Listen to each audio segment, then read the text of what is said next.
안녕하세요. 신앙의 근육을 키워주는 신학펀치 시즌2 진행을 맡은 최선아입니다.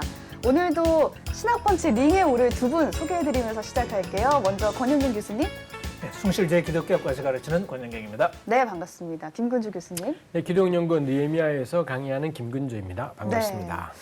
두 교수님께 첫 번째 질문으로 안티 기독교 사이트 들어가 보셨나요? 한번 들어가 보셨을 때 어떠셨어요? 딱 느낌이? 할 만한 얘기를 하는 것 같아요. 진짜요? 예. 일단 이렇게 밉보이기 시작하면 모든 게 다 미워 보이잖아. 하긴. 그래서 기독교에서 주장하는 많은 주장들이 얼마나 말도 안 되는 소린가 하는 관점에서 접근하다 보면 이제 그런 식의 이야기를 할 수 있겠구나. 근데 이 안티 사이트에서는 열일고성 사건을 얘기하면서 이게 역사적 사실과 다르다라는 얘기를 하더라고요. 저는 이 사건을 묵상하면서 되게 은혜를 받았거든요. 그 견고한 성도 무너뜨리시는 하나님 하면서 크리스천한테는 정말 중요한 사건이잖아요. 근데 그게 역사적 사실과 다르다라는 이야기가 그 사이트에서 말을 하고 있는 것 같아서 오늘 제가 드릴 질문은 그래서 열일고성은 무너졌나요? 무너지지 않았나요? 글쎄요. 우리 지난번에 모였을 때 뱀이 말을 했나요? 안 했나요? 였었습니다만 우리 계속 질문이 첫 마디 자체가 제가 이렇게 나온다라는 것 자체가 네. 질문하신 질문이 간단히 말하기는 어려운 질문이다. 왜요? 했어요? 안 했어요? 이 둘 중에 답변해 주시면 안 되는 거예요? 정확하게는 네. 성경은 무너졌다라고 하는데 몰라요라고 하는 게 맞는 것 같습니다. 왜냐하면은 왜 우리 성경이 이야기하는 것이 있지만 고고학자들이 지난 세기 지금까지 연구해온 결과들을 생각을 해보면 대략 우리 성경의 출애굽이 가나안 정착을 언제 했을까 할 때 대체로 학자들은 주전 15세기에 들어왔다는 사람이 있고요. 그러면 그다음에 15세기? 예, 주전 13세기, 12세기에 들어왔다는 사람도 있고 이 팽팽한 이야기가 있습니다. 근데 여리고 같은 경우는 주전 16세기에 황폐해진 채로 이 1200년까지 거기에 사람이 살았다라는 흔적은 전혀 없다라는 게 그러면 역사적 사실과 다른 게 맞네요. 그렇게 되어버리는 거죠. 여리고 다음에 간 곳은 아이성인데 아이성 같은 경우는 뭐 한 2400년경, 한 주전 25세기부터 시작해서 1200년경까지는 사람이 산 흔적이 없다. 뭐 이렇게 나오는 것이고요. 저 지금 이 세기로 말하니까 헷갈리는데 예. 이 여리고성이라는 그 사건이 쓰여진 성경이 몇 세기인 거예요? 여리고 사건이 정확하게 우리가 알 수 없지만 대략 학자들에 따라 주전 15세기냐, 15세기냐, 주전 13세기냐 13세기냐. 둘 중에 하나고 제가 생각할 땐 주전 13세기 같습니다만 하여튼 둘 중에 하나인데 여리고 같은 경우는 어느 시대를 잡는다 하더라도 이미 여리고는 폐허였다라는 게 지금까지 인류가 찾아낸 고고학적인 나름의 과학적인 방법이 내린 결론. 최신인가요? 그렇습니다. 최신 결과로 어쨌든 예. 13세기든 15세기든 이 여리고성 말씀이 쓰였을 당시에는 여리고성은 이미 폐허인 상태였다. 그렇죠. 거기에 뭐 사람들이 막 살고 있고 들어가서 막 성이 무너지고 이런 것들을 알 수 있는 게 왜 땅을 파면은 어느 시기에 그 시대의 그릇이라든지 벽, 건물이라든지 혹은 이런 물건들이 나오지 않습니까? 그거를 가지고서 이런저런 과학적인 방법으로 요 도자기가 언제적 도자기인지를 그럭저럭 찾아낼 수가 있는 거죠. 근데 그 요 시기 동안 주전 16세기부터 이때까지는 아무것도 발견된 것이 없더라라는 게 그럼 뭐냐 여기 사람이 안 살았다 라고 되는 거죠. 뭐 이런 점에서 과학적인 증거에 따르면 여리고 정복은 입증하기는 어렵다라는 게 저는 과학적인 결론 같아요. 그러면은 안티기독교가 주장하는 대로 이미 폐허 상태였다면은 여리고성은 무너진 게 아니니까 성경은 믿을 만한 게 못 되는 거다라는 주장이 맞는 거예요? 성경이 역사적인 주장이 핵심적인 진리 주장이라면 역사적인 주장을 하고 싶은 게 그 텍스트의 핵심적인 주장이라면 그게 맞는 거죠. 왜냐하면 역사가 틀렸으니까. 근데 만약에 성경이 역사적인 스토리의 그 내러티브의 형태를 취하고 있지만 사실은 역사적인 주장이 궁극적인 주장이 아니라 역사적인 내러티브의 형태를 빌려서 다른 이야기를 하고 싶은 것이라면 역사적인 디테일의 어떤 이 사실 여부 때문에 그 메시지 자체의 사실 여부가 뒤집혀야 된다는 건 일종의 비약일 수 있는 거죠. 논리적으로. 근데 이건 이제 본문이란 우리의 이제 관점이 조금 바뀌어야 된다는 얘기가 될 수 있는 거예요. 뭐 가령 여호수아 같은 경우에 전부 정복 전제 여호수아 12장까지인가는 다 전쟁 이야기입니다. 당장 이 요단강을 건너 들어가서는 전쟁을 해야 되는데 여호수아 1장에 보면 하나님이 여호수아에게 하시는 말씀이 너는 이 율법책을 내 입에서 떠나지 말게 하며 주야로 그것을 묵상하고 그 가운데 기록한 대로 다 지켜 행하라. 뭐 이렇게 이야기를 하나님이 여호수아에게 말씀을 해요.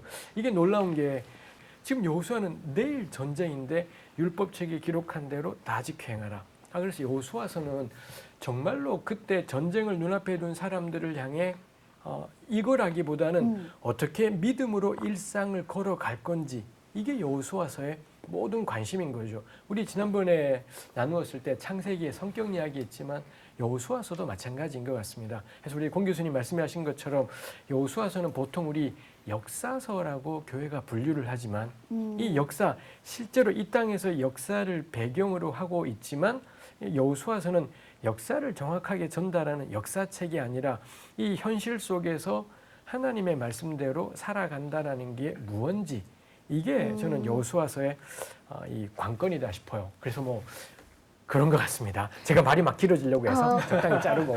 그러면은 이게 현실을 반영한 그런 역사서다라고 한다면은 결국에는 이거는 성경을 믿을 게 못 되는 거잖아요. 라는 이 주장에 대해서는 어떻게? 저는 그렇게도 나올 수 있을 것 같아요. 왜냐하면 우리 지난번에 했던 것처럼 성경은 간증이라고 했지 않습니까? 네. 나 간증 못 믿겠어. 라는 사람에게 저는 성경이 왜 진리인가는 이건 입증될 수 있는 사실은 결코 아닌 것이기 때문에 저는 입증을 할 수는 없겠다 싶은 거고요. 다만 오히려 놀라운 건 왜 여호수아서를 읽다 보면 그런 게 나옵니다. 가령 여호수아 때 요단강을 건너가면서 그걸 기념해서 돌 기둥을 세웠습니다. 근데 여호수아서에 보면 아직까지도 그 돌이 세워져 있다. 이런 표현이 있고요. 그리고 요단강 건너자마자 할례를 행하는데 그 할례를 행했다라는 이유 때문에 거기를 수치가 굴러갔다 해서 그곳 이름을 길갈이라고 불렀고 지금도 거기를 길갈이라고 부른다. 이런 구절이 있어요. 그렇다라는 건 여호수아 사건이 일어난 시기가 있는가 하면 지금도 거기를 길갈이라고 불러라는 거. 그 지금은 여호수아 때가 아닌 거잖아요. 그렇죠. 그러면 지나서 쓴 건가요? 그렇죠. 그러니까 여호수아서 안에는 두 개의 시간이 있는 겁니다. 실제로 요단강을 건너고 가나안을 정복하던 여호수아의 시간이 있고요. 그다음에 지금도 거기 이름이 길갈이야라고 해나가는 여호수아서라는 내용이 쓰여지는 이 두 개의 시간이 있다라는 거죠. 제가 늘 예로 드는 게 우리나라에 늘 세종대왕이나 이순신 장군 영화는 뭐 거의 자주 개봉이 되지 않습니까? 근데 50년 전에 세종대왕을 소재로 다룬 영화하고 우리 몇 년 전에 천문이라는 영화가 있었지 않습니까? 세종과 장영실 요거하고 똑같은 세종을 배경으로 하지만 관점이 완전히 다른 거죠. 그래서 영화에서 훨씬 중요한 건 주인공이 이 세종대왕을 다루냐보다 훨씬 중요한 건 세종을 어떤 관점에서 다루는데 이게 관건인 거고요. 따지자면 저는 여호수아서는 등장인물은 여호수아예요. 여호수아와 가나안 정착이 이 영화의 주제이지만 이 영화의 여호수아서란 영화의 제작 시기는 그로부터 한참 지난 뒤에 여호수아서라는 영화를 제작을 하는 거죠. 그럼 우리가 물어야 될 건 여호수아가 뭐 했냐가 아니라 여호수아를 이 영화는 세종대왕을 이 영화는 어떻게 묘사하지? 명량이란 영화는 이순신에 무엇을 부각시키지?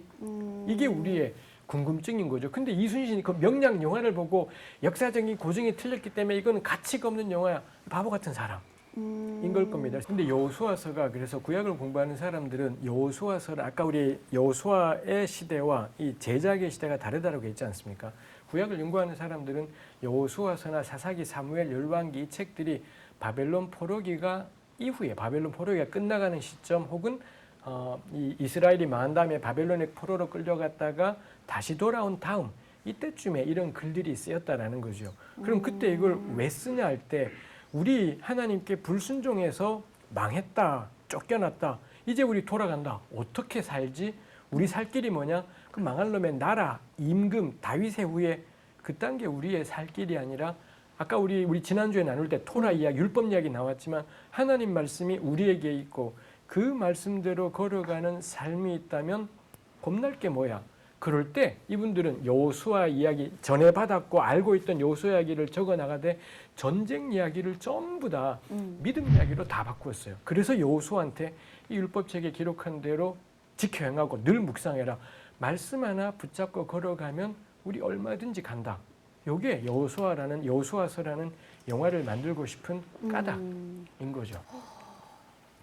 저는 지금 충격적이에요. 예, 이게 충격일 수밖에 없는 게 우리는 이제 여호수아서를 읽으면서 이게 우리의 이제 우리 기독교인 같으면 신약에 이르기까지 하나님이 실제로 이스라엘과 더불어서 이제 일해 오셨던 실제 이야기를 우리가 읽고 있다고 생각을 이렇게 해왔었고요. 그러니까 네. 이제 이 역사성이라는 것이 여호수아서의 진리 주장의 핵심에 가까이 있다고 생각을 했던 거죠. 그러니까 이게 사실이 아니면 거짓말이 되는. 근데 지금 이렇게 여리고 문제가 등장하면서 이제 뭐 어느 정도는 사실은 이렇게 뭐 이 논란의 여지가 없지는 않은 거라 고고학이라는 자체가 좀 그러긴 하지만 우리가 이제 그 결론을 수용한다고 했을 때 수용했을 예. 때. 그렇다면 우리가 내릴 수 있는 결론은 그럼 여리고성이 이 여기에 쓰이는 대로 역사적인 사건의 기록 재구성은 아니구나. 그러면 이 글에 대한 생각을 다시 하게 되겠죠. 이런 과정을 우리가 회피할 수는 없을 거라는 거죠. 맞아요. 그래서 이렇게 실제로 우리가 갖게 된 새로운 지식에 삐달아서 본문을 다시 생각하는 것. 지구가 도는 거였네. 그러면 해가 그럴 수 도는 게 있죠. 움직이는 게 아니네. 라고 알고서 읽는 것과 다르겠죠. 그것처럼. 근데 그 당시에도 사실은 이게 천동설에서 지동설로 바뀌는 과정은 굉장히 혼란스러웠거든요. 그쵸. 교회가 저항도 심했고. 근데 지금은 다 받아들이잖아요. 그러니까 그런 면에서 우리에게 주어지는 게 새로운 과학 지식들, 물론 인간이 이 타락한 존재라 그 과학 지식 자체가 사실 이렇게 물들어 있는 부분도 많이 있지만 사실 우리가 새로 배우는 것도 많거든요. 그런 부분을 우리가 이제 수용할 때 우리가 성경을 다시 읽게 된다라고 말을 할 수 있는데 사실 여리고는 그래도 조금 사소한 문제일 수도 있죠. 사소해요. 그 문제가 사소해요. 그러니까 신약으로 오면 더 이제 골치 아픈 문제가 생기니까. 그러면은 이거는 이제 제 개인적인 궁금증인데 네. 여리고성 부분을 묵상하실 때 어떻게 묵상하세요? 교수님은 어떻게 묵상하세요? 딱 봤어요. 이제 폐허 뭐 이런 증거도 알아. 너무 많이 알잖아요. 그럼 목사님이래. 목사죠. 예. 교수님은 어떻게 묵상하시나요? 저는 여리고성 전투가 가나안 땅에 들어가서 첫 전투입니다. 그래서 그 여리고성은 굉장한 성이었고, 근데 사실 그 뒤에 아이성 전투는 훨씬 쉬운 전투였고, 그렇지만 패배하고 뭐 이렇게 되는 건데 가장 첫 전투가 여리고 전투고 정말 버거운 전투인데, 근데 이 전투에 군인은 필요가 없었어요. 군인은 필요했던 건 하나님의 법궤를 들고 있는 제사장, 그 앞에 서서 나팔을 부는 제사장, 그리고 온 백성들이 함께 소리 지르기. 그렇게 소리 질렀더니 벽이 무너지기 때문에 이 본문이 말하고 싶은 건 전 딱 하나라고 생각을 해요. 지금 우리한테 필요한 건 전투력이 아니다. 지금 우리한테 필요한 건 쪽수도 아니고 세력도 아니라고, 하나님이 함께 하셔서 그 말씀에 순종해서 나가면, 사실 그 점에서 여호수아 여리고 이야기는 아담 하와 이야기하고도 연관이 있습니다. 구약은 계속 그걸 물고 늘어지는 것이 있는데 결국 아담 하와의 실패가 하나님의 명령이 있는데 그 명령을 무시하고 자기들 좋은 대로 선택을 해서 이 모든 일이 생겼고요. 다시 하나님은 계속 사람들에게 두 번째 기회를 계속 주시는 거죠. 여리고 앞에서 어떻게 할래? 군사력을 의지할래? 뭘 의지할래? 그것이 아니라 주의 말씀을 의지하고 내가 걸으리이다. 걷고 그 명령대로 외쳤더니 그 성이 무너졌다. 요거 말하고 싶은 거예요. 근데 이제 실제로 어려움을 느끼는 우리 이렇게 최은하수도 마찬가지지만 어려움을 느끼는 핵심이 그러면 유익하게 하기 위해서는 없는 이야기를 지어내도 되는 거냐 하는 질문들이 이제 마음속에 사실 이렇게 왔다 갔다 하거든요. 그러니까 그 질문은 간단한 질문은 아닌 거죠. 결국 사실적인 토대가 없이도 유익하기만 하면 그렇게 해도 되는 건가 하는 질문에 우리가 이해라고 할 수는 없거든요. 근데 예수님의 그 말씀, 이 산들어 들러 바다에 던져라. 안 돼요. 이거 아무리 믿음이 세도 안 돼요. 우리 안 되는 거 다 합니다. 이거 그런 것처럼. 근데 예수님의 그 말씀은 액면이 절대 아닌 거잖아. 이거는 이 강조된 표현인 거지. 근데 강조하고 싶은 마음도 알겠고 뭔가 우리에게 전달하고 싶은 마음도 알겠고 근데 그렇다고 해서 정말 과장법을 사용해도 되는 건지 성경 속에서 이게 이제 결국은 우리가 이렇게 텍스트의 성격에 대한 물음을 이제 묻게 되는데 우리가 이제 지난번에도 했던 얘기예요. 예, 우리는 이제 역사서라고 불렀어. 역사 얘기라고 읽는데 익숙해졌어요. 우리는 그게 익숙해요. 현대인들은 이렇게 역사라는 데 되게 민감하고 역사적인 감수성이 훨씬 더 뛰어나다고 할 수 있는데 예민하다고. 근데 훨씬 더 이렇게 위로 거슬러 올라갔을 때 사람들이 어쩌면 우리가 했던 것과는 조금 다른 방식으로, 느슨하다는 뜻은 아니지만 좀 다른 방식으로 사실과 의미에 대한 구분을 했을 수도 있고, 그래서 우리는 사실 아니야 꽝이네. 이런 식으로 반응하지 않았을 가능성도 있고요. 아까 교수님은 묵상을 이렇게 하셨다고 말씀해 주셨고 권 교수님 같은 경우에 만약에 열일고성이라는 큐티 묵상 말씀 구절을 접했어요. 그럴 때는 어떻게 묵상하세요? 전 신약학자라서 구약 안 읽어요.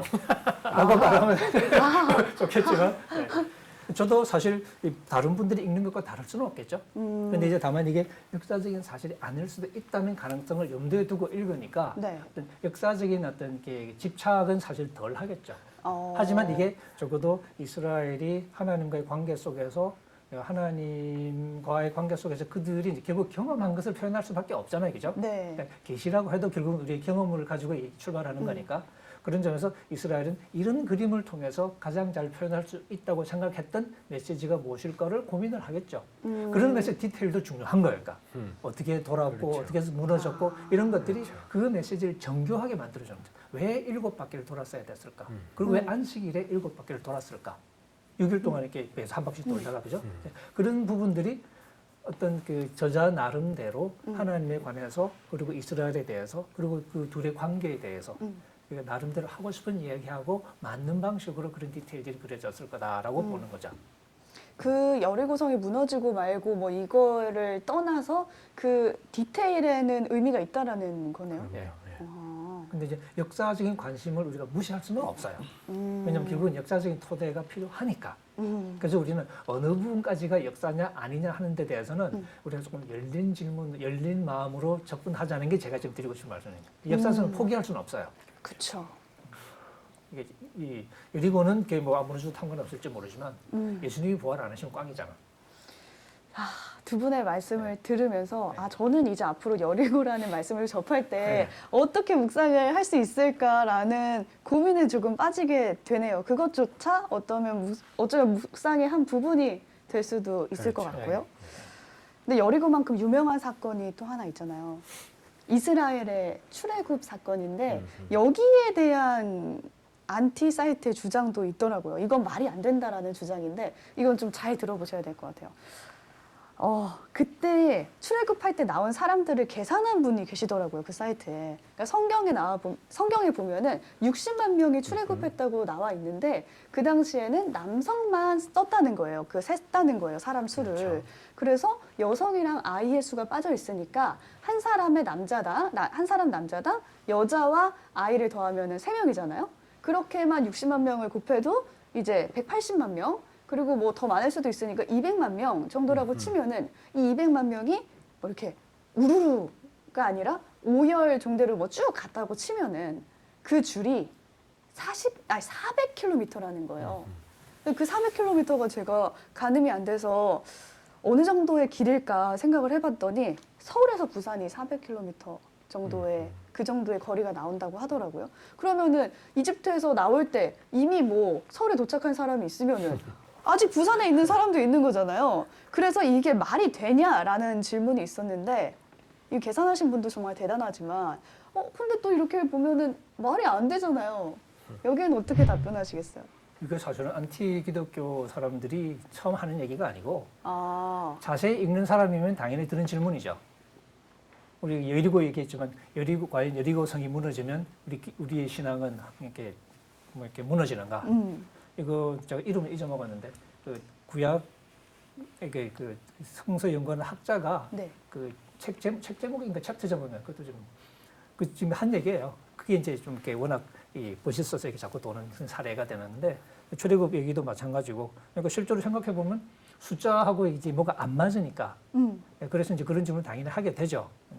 저는 요즘 얘기하고 다른 구체적인 얘기는 우리 김근주 교수님이 패스하셨네.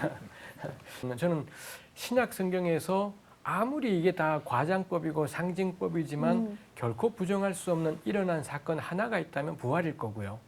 구약 성경에서 나머지는 다 과장이고 상징이지만 아담까지도 상징일 수 있지만 결코 상징일 수 없고 반드시 일어난 사건이 하나가 있다면 그게 뭐냐? 전 출애굽일 거라고. 그러니까요. 왜냐하면 구약 신앙은 출애굽이 무너져 버리면은 그러니까요. 전체가 허물어지는 것이겠습니다. 그래서 일단 출애굽 사건 무언가가 애굽에 있던 노예들이 탈출해서 나왔다라는 건 명확한 저는 사실일 것 같습니다. 근데 이것도 가령 60만이 빠져나왔다면 고대 이집트의 기록에도 나올 법도 한데 고대 이집트의 이 시기의 기록들을 보면 노예들이 애굽을 탈출해서 가나안 땅 팔레스타인 쪽으로 도망갔다라는 기록들은 꽤 많이 나와요. 당연히 60만은 아니고 일군의 노예들이 탈출해 갔다. 그런 점에서 이 출애굽 사건이 일어났다는 즈음에 노예들의 대거 애굽 탈출은 객관적인 사실이다라고 볼 수 있는 거겠고요. 근데 60만은 뭐 일단은 우리 인간의 한계로는 저는 불가능한 이야기. 그러면 이것도 과정인 거예요? 과장법이라고 보는 것이 저는 가장 자연스럽겠고요. 근데 오늘 우리가 보기에는 아까 우리 계산했지만 그거 안 돼요. 안 되는 계산이겠다 싶은 거고요. 그럴 때 뭐 손쉽게 밥상을 다 엎어버리기보다는 무언가 분명히 일어난 사건이 있지만 성경의 줄기찬 이 말하고자 하는 바가 하나님은 그 백성을 위해 놀라운 일을 하시는데 허공에다가 하시는 것이 아니라 내 내면에다가 마음속에다가 하는 게 아니라 역사라는 구체적인 삶의 현장에 행하시는 분, 요거 저는 구약 성경이 계속 견지하고 있는 관점이고, 그리고 그런 속에서 이런 과장된 숫자가 있습니다. 그렇다면 저는 21세기를 사는 저희들로서는 메시지에 대해서 정말 귀 기울여야 되는 것이 있겠고요. 객관적인 이 가능성 문제에 대해서는 저는 하나님은 뭐든 다 하실 수 있는 분이니 열어는 두되 이게 저는 신앙의 기둥이 될 필요는, 그 사실이 기둥이 될 필요는 없다 싶어요. 그럼 저는 이렇게 질문해 주신 분한테 이렇게 그냥 60만 명? 그거 사실 그 당시의 사람을 독자로 하고 있기 때문에 그건 과장법을 사용한 거였고 예. 그게 그 시대 사람한테는 맞는 설명 방법이었어요. 라고 말을 하면은 저는 말해주면 충분히 저는 괜찮은 답이겠다 싶은 것이 있고요. 어. 오히려 사실 훨씬 더 중요한 건 이스라엘은 애굽 땅에 성경을 따르자면 400년 이상을 살았습니다. 애굽 땅에. 근데 애굽은 우리 성경에도 창세기에도 나오고 출애굽기에도 나오고 그 이유도 나오지만 아주 강력한 전제 군주 체제. 한 명의 임금한테 모든 게 다 집중되어 있고 나머지는 다 종. 이러던 시대가 이집트였던 거고요. 이스라엘이 애굽을 빠져나가서 들어간 가나안 땅 같은 경우도 이건 역사적으로 확인이 돼요. 그 가나안 땅의 블레셋 같은 경우도 견고한 이 왕이 다스리는 체제. 그 창세기에도 보면 가끔 블레셋의 왕 이런 언급들이 나오기도 하고요. 즉 이스라엘은 견고한 왕정 체제를 살다가 견고한 왕정 체제가 자리 잡은 가나안 땅으로 들어갔는데 놀랍게도 출애굽기에 나타나 있는 구약 백성들의 모습, 하나님이 주신 율법은 임금 따위는 없어요. 임금 같은 존재는 출애굽기, 레위기, 민수기, 신명기 이 포화도 임금 같은 존재는 등장하지도 않고, 신명기에는 임금이 나오지만 임금의 권한을 대폭 축소시켜 놓아서 행정 책임자, 요즘으로 치면 공무원 정도로 딱 축소시켜 놓았고 임금이 민족의 태양, 민족의 중심하고는 전혀 상관이 없습니다. 그래서 저는 출애굽기는 아마도 출애굽기에 가장 구체적인 팩트가 있다면 어떤 이 애굽에 살던 노예들이 하나님의 인도하심을, 부르심을 경험했고 그 애굽 땅을 떠나서 새로운 땅으로 떠나간 기록일 거다 싶은 거고요. 근데 훨씬 놀라운 건 근데 이 노예들이 자기네들이 들어갈 세상에서 이루어질 세상을 임금 없는 세상, 12지파가 이 평등하고 근데 그중에 누구도 지배하지 않는, 근데 이건 굉장히 낯설어요. 이집트에도 없었고 팔레스타인에도 없었던 것이기 때문에 요게 전 이스라엘의 출애굽이 그 뒤로도 계속 묵상이 되는 까닭도 이스라엘의 뿌리를 만든 사건이고 하나님 백성이 열방 백성과 뭐가 다른지에 기초를 놓은 사건. 이게 저는 출애굽의 훨씬 더 중요한 측면인 것 같아요. 그 숫자보다. 그렇습니다. 그럼 이거는요? 출애굽 과정에서 홍해가 갈라지는 장면 있잖아요. 이것도 너무너무 유명한 건데 이것도 사실과 다른가요? 사실과 다른 것이 아니라 명확하게도 무언가는 일어났습니다. 무언가는 일어났는데 그거를 표현하기를 자기 신앙으로 하나님이 어제 나에게 이렇게 역사하셨어. 그 간증을 들으면 실제로 뭐가 일어났는가를 알아내는 건 불가능하고요. 간증을 통해서는. 근데 명확한 건 실제로는 뭐가 일어났어. 그렇지만 정확하게 어떤 사건이 일어났는지는 출애굽기 14장, 15장을 보아서는 명료하게 그려낼 수가 없고 이게 뭔가는 일어났지만 엄밀하게 출애굽기 가지고 그려내긴 어려운 거죠. 그럼 그 사건이 뭔지 예를 들어주실 수는 없는 거예요? 뭔가가 일어났다면은 그게 뭐였는지. 글쎄요, 그거에 대해서 성경이 결국 아까 했지만 출애굽기 14장, 15장이 다루고 있고 특히 15장은 시로 표현을 했어요. 시로 홍해를 건넌 물이 벽이 되었고 뭐 이런 식의 표현들이 나오고 그 사이를 마른 땅같이 그 백성들이 건넜다라는 뭐 이런 시로 표현이 되어 있다라는 겁니다. 우리 시라는 거 알잖아요. 우리 김소월이 나보기교 가실 때는 말없이 고이본에 들이오리다. 사뿐히 줄여밟고 가시옵소서. 가면 안 되는 거예요. 그거 한다고 줄여밟고 갔다가는 박살나는 거지 않겠습니까? 왜냐하면 이거는 그런 거요? 시기 때문에 그런 것처럼 출애굽기 15장은 홍해 사건을 시로 표현했기 때문에 그래서 실제로 어떤 일이 일어났다라는 건지를 전 찾아내는 건 불가능이라고 말하는 게 너무 옳고요. 그 뒤로도 구약 성경은 이사야건 예레미야건 이 홍해 사건을 표현할 때 다 하나님의 권능 요걸 말하고 싶어서 홍해를 이 바다를 마른 땅같이 건너게 하신 여호와여 오늘 우리에게 역사하소서 뭐 이런 것들이 나온다라는 거죠. 상상은 되는데 그렇죠. 그거를 그냥 밀물 썰물처럼 그렇게 설명하기 이거 양쪽이 벽이 되려면은 그쵸 하긴 또 바다여서는 그렇잖아요. 안 돼요. 60만 명을 상상할 수는 없어요. 또 쉽게. 그렇죠. 웬만해서는. 60만 명이 들어갈 호수는 그러네. 없는 거기 때문에 그래서 분명히 제가 할 수 있는 최선은 그거 같아요. 분명히 무언가는 일어났고 어마어마하게 능력이 있다라는 게 느껴졌었고 그리고 이 사건은 두고두고 사람들에게 홍해가 우리 앞을 막는다 할지라도 우리 길을 여실 하나님으로 이스라엘은 놀랍게도 이 말이 안 되는 이야기를 붙잡고서 역사 속에서 체념하지 않고 살아갔다라는 거고 전 이게 관건이겠다 싶어요. 그래서 저는 늘 홍해 본문을 묵상할 때나 뭐 사람들에게 나눌 때도 뭔가 일어났다. 뭔가 그렇지만 일어났다.